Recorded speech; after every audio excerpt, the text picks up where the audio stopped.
आप अपनी बात को रखें भाई सुरेश चंद्र यादव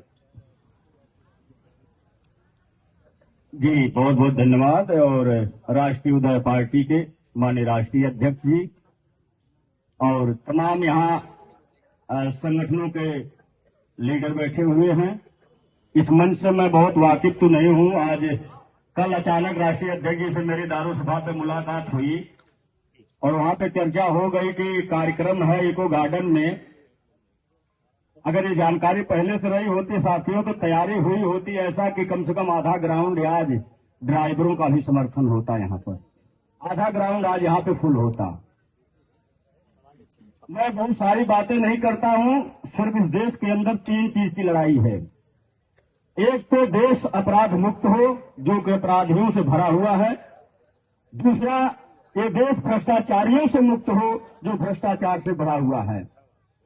और तीसरी लड़ाई हमारी है कि हमें न्याय दो, रोजगार दो, क्योंकि बेरोजगारी इस हिंदुस्तान के अंदर इतनी बढ़ चुकी है कि हमारा युवा सड़कों पर तड़प रहा है, बिलक रहा है, खिसक रहा है। उसको कोई इस विषय में न्याय मिलने वाला नहीं है।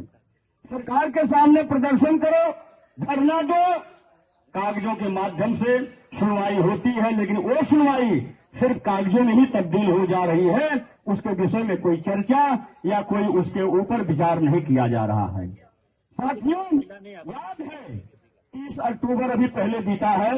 इसी 30 अक्टूबर को हम ड्राइवरों की मांग को लेकर के विधानसभा का घेराव कर रहे थे और प्रशासन द्वारा सरकार की तानाशाही में हमको उठा के इसी इको गार्डन में बंद कर दिया गया और पूरी दिन बारिश होती रही।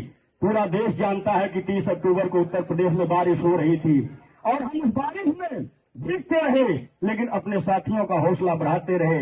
और हौसला यहां तक बढ़ गया है कि 20 मार्च को, इसी सामने 20 मार्च को ड्राइवरों के अधिकार में, देश की सुरक्षा कानून के अधिकार में हम सिंधु बॉर्डर पे बहुत विशाल धरना प्रदर्शन करने की तैयारी में हैं। इसीलिए आज हम, समय थोड़ी कम है, पहले से माननीय राष्ट्रीय अध्यक्ष जी के साथ हमारा मिलाप हुआ होता, बातें हुई होती तो हमारी संख्या यहाँ पे आती और आज वो संख्या होती यहाँ पर कि देखने लायक होता कि इको गार्डन में कोई प्रदर्शन हो रहा है। आप लोग तमाम इस बात का प्रमाण है कि हर प्रदेश में ड्राइवरों का प्रदर्शन कहीं न कहीं हो रहा है, चाहे वो राजस्थान हो, चाहे मध्य प्रदेश हो, चाहे महाराष्ट्र हो, चाहे गुजरात हो, चाहे छत्तीसगढ़ हो, चाहे बिहार राज्य हो, चाहे झारखंड हो, चाहे उत्तर प्रदेश हो। हर प्रदेश से एक ही आवाज उठ रही है कि ड्राइवरों के लिए एक ड्राइवर आयोग और ड्राइवर वेलफेयर बोर्ड का गठन कर दिया जाए। आप लोग भली भांति जानते हैं ऐसा कोई नहीं यहां बैठा होगा कि जिसके घर में ड्राइवर नहीं होगा, चाहे 2 व्हीलर का होगा, चाहे 4 व्हीलर का होगा, चाहे हैवी व्हील्स का होगा, ट्रैक्टर का होगा, जेसीबी का होगा, कोई न कोई ड्राइवर हर एक घर से जुड़ा हुआ है। आज ड्राइवरों की स्थिति देश में इस प्रकार से है कि उसको कहीं भी किसी भी प्रकार से प्रताड़ित किया जा रहा है, लेकिन कोई सुनवाई नहीं। 13 वर्ष का संघर्ष आज यहां तक पहुंचा है कि मजबूरन सरकार के सामने क्रांतिकारी बनकर के आवाज उठाना पड़ रहा है। आप लोग प्रमाण इस चीज के हैं, प्रमाण इतिहास है कि देश की आजादी की लड़ाई लड़ने के लिए कुर्बानियां देनी पड़ी थी, क्रांतिकारी बनना पड़ा था। आज कोई भी अपना अधिकार अगर लेने की बात आ रही है, इस तानाशाह सरकार में क्रांतिकारी बनकर के आंदोलन करना पड़ रहा है, चक्का जाम करना पड़ रहा है, धरना प्रदर्शन करना पड़ रहा है। कहां गए वो लोग जो हमारे अधिकार, न्याय, सुरक्षा की बात करते थे? आज कहां तब्दील हो गया हमारा अधिकार?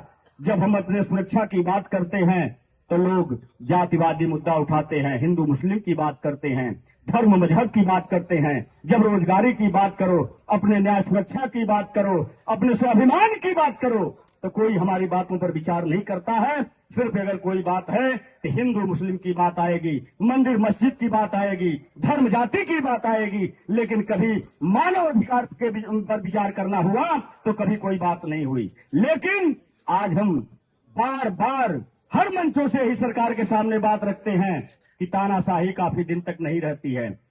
हमारा मुद्दा कागजों में ही नहीं रहेगा, हमारा मुद्दा फाइलों में नहीं रहेगा। कभी ऐसा भी आएगा कि रोड पर आंदोलन की चिंगारियां बढ़ेंगी और देश को आपका जवाब देना पड़ेगा माननीय प्रधानमंत्री जी। इसलिए हम बहुत सारी बातें नहीं कर पाएंगे यहाँ पर। अगली मुलाकात जब इस मीटिंग से मेरी होगी तो बड़े पैमाने पर, और 20 मार्च को अनिश्चितकालीन धरना प्रदर्शन तमाम कई प्रदेश मिलकर के, हरियाणा प्रदेश हुआ, पंजाब हुआ, दिल्ली हुआ, उत्तर प्रदेश हुआ, राजस्थान, सभी ड्राइवर भाई मिलकर के सिंधु बॉर्डर से एक क्रांतिकारी आंदोलन शुरू करने जा रहे हैं अनिश्चितकालीन, जिसकी जवाबदेही सरकार के सामने होगी। बहुत बहुत धन्यवाद देते हैं, नमस्कार प्रणाम करते हैं आप सभी को कि हमको इस मंच पे बोलने का अवसर प्रदान हुआ। पुनः अगर ये कमेटी कहीं पर पहले से अगर जानकारी रहेगी तो संख्या इतनी तमाम होगी कि सरकार को भी एक बार जवाब देने में मुश्किल पड़ सकता है। बहुत बहुत धन्यवाद, नमस्कार प्रणाम सभी को।